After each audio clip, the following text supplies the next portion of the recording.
to be here with comedian, actor, writer, author, and very nice fellow Dara O'Briain. Hi Dara, it's great to meet you. It's a pleasure to meet you as well. Thank you very much. Actor is stretching it a bit. I've only done one acting job and I played a comedian. So it wasn't an enormously challenging piece of acting, to be honest. So I think acting I'd have to drop off the CV. But you're very kind, thank you. You were previously a children's TV presenter on RTE. Did this help carve your career as a comedian? No, not in any way. To be honest, it was very much because I was in my early 20s and it was the kind of job you can get when you're that age. But at the same time I was doing my first gigs. And it became a weird kind of battle between what would take over TV presenting or doing shows. This is only like 23, 24, 25. And so really quickly comedy became more fun. I ended up doing more and more comedy. So there were good skills to pick up from it, but I was not a natural kids TV presenter. I would by no means, some people become legendary kids TV presenters that kids will remember for the rest of their lives and that they're really important in their lives and stuff like that. I was not that. I was always, my head was always somewhere else. It was good training of doing things live TV and stuff like that, but it wasn't, it wasn't like, I didn't go from that to being a comedian. It was the thing I did during the day. It was my day job. Did being a children's TV presenter contribute to you being a children's author? No, actually not at all. Weirdly, it was handy though that I'd done that because the show was aimed at the kind of same age, kind of 8 to 12. Kind of that's the core of like kids who are like before science becomes a subject because they are science books. So it was when kids are still in that bit where it's all like, why is this round and why did this happen? That kind of. So that was my favorite age to speak to always. In these two, below that. They're kind of young, and older than that, it's kind of like a thing they have to learn for school.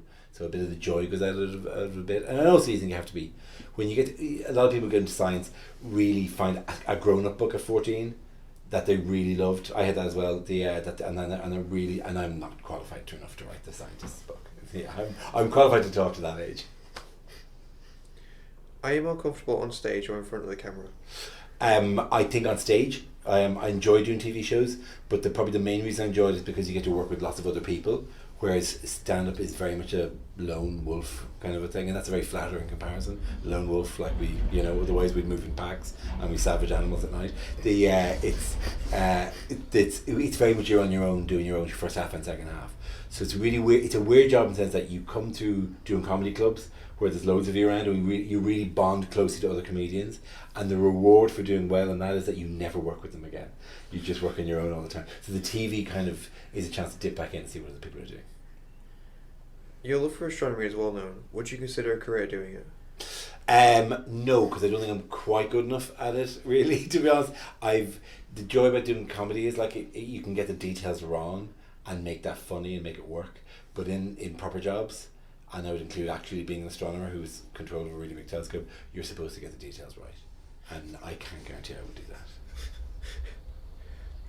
You did several series of stargazing live with Brian Cox. Do you still keep in touch with him? Yeah, I do actually. Oh, he's on tour himself at the moment. He's in America, so we intermittently, we're on Twitter or whatever. We do stuff together. I have a tendency then to post pictures I take of space from the garden, and he reposts them, and I get that because I see his name suddenly pop up when people responding to them. I went, oh, Brian's reposted that again.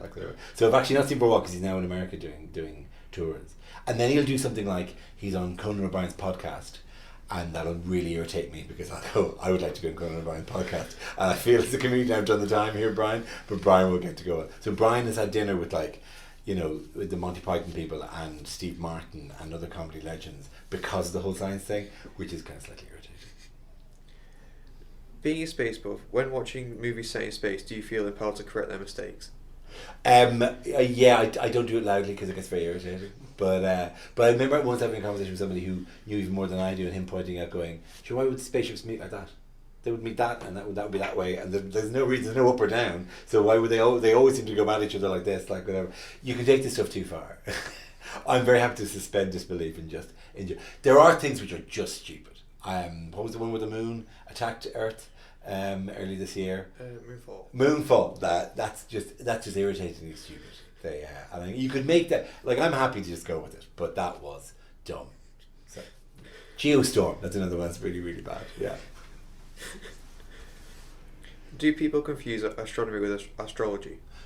Constantly. And I had a woman come up to me in a chip shop earlier on this tour, about 6 o'clock I was about to get me tea, and a woman came up and took my hand and said, I love you. Everything you do for astrology is amazing. And I said, astronomy. And she said, yeah. And walked away. Didn't even register.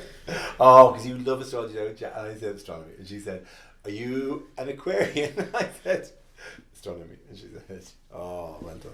Walked away. So people just don't want to hear it. Don't want to hear it. You're best friends with Ed Byrne. How did you two come to meet?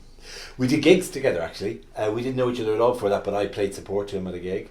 And I remember watching him and going, someday I will crush him. And so I'm on a long-term plan to finally destroy Ed Byrne.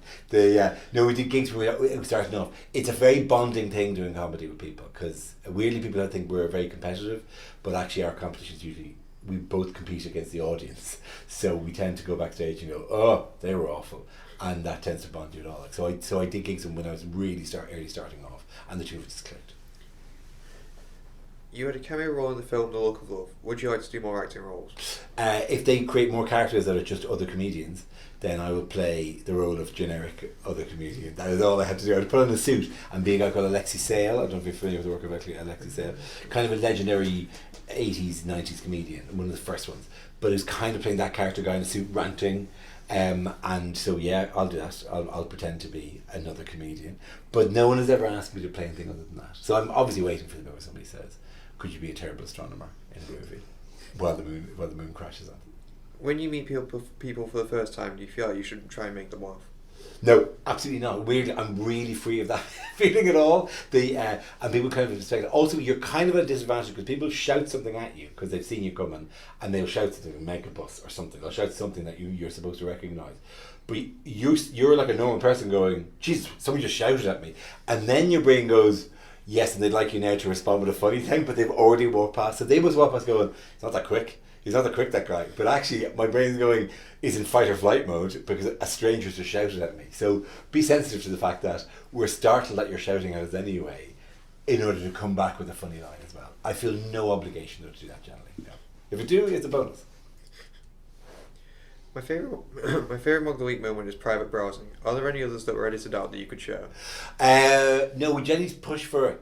I try not to cry over the ones that get edited out because it'll just break your heart, the stuff that people didn't see, because there are loads, particularly in the starting fews, there's a lot of messing around, and they didn't realise for a while that the messing around was the stuff that was really funny.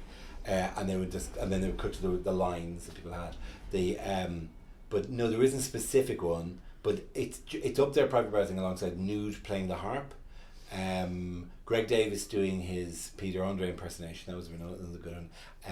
Anything where I get the fit of giggles and being very, very silly, particularly with Ed, and the two of us get the fit of giggles together, that generally works very well. The last series, they bleached the Minions, that ran for a while. The stupid jokes that run and run, because people go, oh, it's all, you must all have the topics in advance. These things kind of prove that you can have the topics in advance, and you better know what's going in the news if you're coming a mock the week. Really, I'd like to know the news.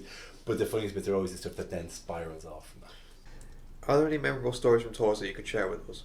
Oh God! Well, there's always good, fun, interesting audience people.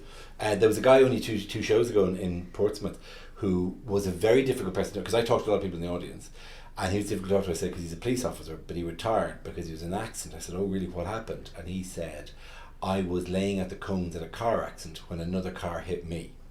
And it was really difficult to go, am I allowed to joke about that or not joke about that? Because he was on crutches and he was able to laugh about it, I think, but the audience were like, no, because he's a police officer, we respect him, and he got hit by a car trying to help other people. But it's also kind of very funny they get hit by a car while putting out the cones at a car accident, and the people who are in the car accident presumably were going, oh, that's a terrible piece of news, we just had a car accident, and they see one of the police officers get hit by a car at the car accident. And I said, what do you do now? He said, I teach driver safety. I said, no, I'm sorry.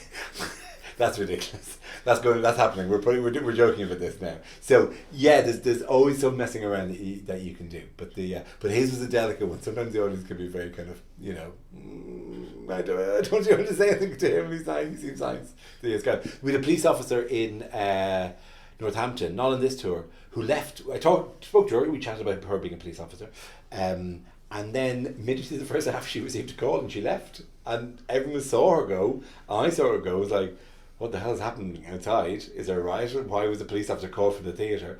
And then she quietly came back during the second half and just sat there. And I left sitting there for 10 minutes and going, no, you can't just walk, solve a crime, come back and then resume watching the show. And then the whole speculation, because was there like a perp, like a guy she'd arrested as from crime scene, like handcuffed to a pole outside the theatre? And she said, I was in the middle of watching a show, so you wait here for 45 minutes and you went back into the theatre. And she refused to tell us anything, but we all thought when you go out, there'll just be a guy going, is it finished now? Can I go? So yeah. Have you got anything coming up that you're excited about? Yeah, I this is the last of the UK bits, and then I go and do the show in Europe, which is all very exciting. So in about 3 days' time, I do Belgium at Antwerp, and then I've got to Lisbon. And I've never been to Lisbon before, and it might be really weird and really difficult. I might have to slow down what I say, but one of the joys of doing this is new places keep coming online still. And so I'd recommend this heartily as a showbiz career, because if you're in a band, you get your shot in your 20s and then it's all over. But comedians, we rise quite slowly and we're quite old, and then new things keep happening for a long time. So I go to Lisbon for the first time in this, and I'm really looking forward to it. Now Stockholm and places like that, like whatever, Stockholm and Copenhagen and a few of the spots like that, or whatever. So that's the exciting thing. But the tour itself, this will go on. I'm on tour now. We've been doing it since November of last year, and it'll go until June of next year, because the theatre things have all been screwed up by COVID so much. That's a really slow tour. But it's a really good show and I'm really enjoying it, so that's fine. Grand. I'll do that. I'll just do this for the next year and a half. Jesus Christ, year and a half. So I'll be so bored of this. I won't. I'll keep it fresh. Your money, if you're going to Brighton, it'll be just as good as it was a year and a half earlier. That's the end of the interview. Thank you for your time. An absolute pleasure. Thank you very, very much. Always good to talk to people. Thank you. Except literally what I'm about to do for about 2 hours.